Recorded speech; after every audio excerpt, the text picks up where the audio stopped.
ಅಮಿತ್ ಶಾ ಜೊತೆ ಡಿಕೆಶಿ ವೇದಿಕೆ ಹಂಚಿಕೊಂಡ ವಿಚಾರವಾಗಿ ಇದೀಗ ಶಾಸಕ ಪ್ರದೀಪ್ ಈಶ್ವರ್ ಪ್ರತಿಕ್ರಿಯೆ ನೀಡಿದ್ದಾರೆ.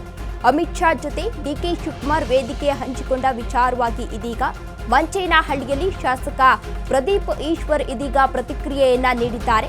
ನಾನು ಕಾಂಗ್ರೆಸ್ ಪಕ್ಷದ ಓರ್ವ ಸಾಮಾನ್ಯ ಕಾರ್ಯಕರ್ತನಾಗಿದ್ದೇನೆ ಎಂದು ಇದೀಗ ಪ್ರತಿಕ್ರಿಯೆ ನೀಡಿದ್ದಾರೆ. ನನ್ನ ಅರ್ಹತೆ ಕೆಪಿಸಿಸಿ ಕಚೇರಿಯಲ್ಲಿ ಕಸ ಗುಡಿಸೋದು ಮಾತ್ರ.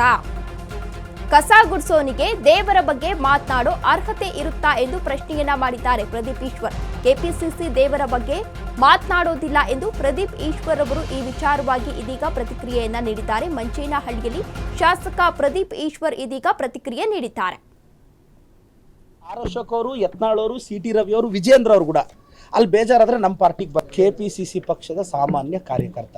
ನನ್ನ ಅರ್ಹತೆ ಕಾಂಗ್ರೆಸ್ ಪಕ್ಷದಲ್ಲಿ ಏನು ಅಂದರೆ ನನ್ನ ಕೆಪಿಸಿಸಿ ಕಚೇರಿಯಲ್ಲಿ ಕಸ ಗುಡಿಸೋದು. ಕಸ ಗುಡಿಸೋನ ಬಗ್ಗೆ ದೇವ್ರ ಬಗ್ಗೆ ಮಾತಾಡೋಷ್ಟು ಅರ್ಹತೆ ಇರುತ್ತಾ?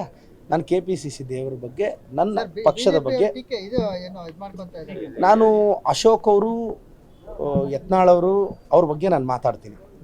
ಅವ್ರು ನನ್ನ ಲೆವೆಲ್ಲು. ಅಶೋಕು, ಯತ್ನಾಳು, ಸಿಟಿ ರವಿ ನನ್ನ ಲೆವೆಲ್ಲು. ನಾನು ಅವ್ರನ್ನ ಮಾತಾಡ್ತೀನಿ. ನನ್ನ ಪಕ್ಷದ ಆಂತರಿಕ ವಿಚಾರ ನಾನು ಯಾವುದೇ ಕಾರಣಕ್ಕೆ ಮಾತಾಡಲ್ಲ. ನಾನು ಅಶೋಕ್ ಅಣ್ಣಗೆ ಒಂದು ಮಾತು ಹೇಳೋಕ್ಕೆ ಇಷ್ಟಪಡ್ತೀನಿ. ನಮ್ಮ ಪಾರ್ಟಿ ವಿಚಾರ ಬಿಡಿ ಅಶೋಕ್ ಅಣ್ಣ. ಅಶೋಕ್ ಅವರು, ಯತ್ನಾಳ್ ಅವರು, ಸಿಟಿ ರವಿ ಅವರು ನಮ್ಮ ಪಕ್ಷಕ್ಕೆ ಬಂದರೆ ಅವ್ರನ್ನ BJP ಅವ್ರಿಗಿಂತ ಚೆನ್ನಾಗಿ ನಡೆಸ್ಕೊತೀವಿ. ನನಗೆ ನಂಬಿಕೆ ಇದೆ. ಅಶೋಕ್ ಅವರು, ಯತ್ನಾಳ್ ಅವರು, ಸಿಟಿ ರವಿ ಅವರು, ವಿಜೇಂದ್ರ ಅವರು ಕೂಡ ಅಲ್ಲಿ ಬೇಜಾರಾದರೆ ನಮ್ಮ ಪಾರ್ಟಿಗೆ ಬರ್ತಾರೆ ಅಂತ, ಅವ್ರು ನಮ್ಮ ಪಾರ್ಟಿಗೆ ಬರಲಿ ಅಂತ ಬಯಸ್ತೀವಿ.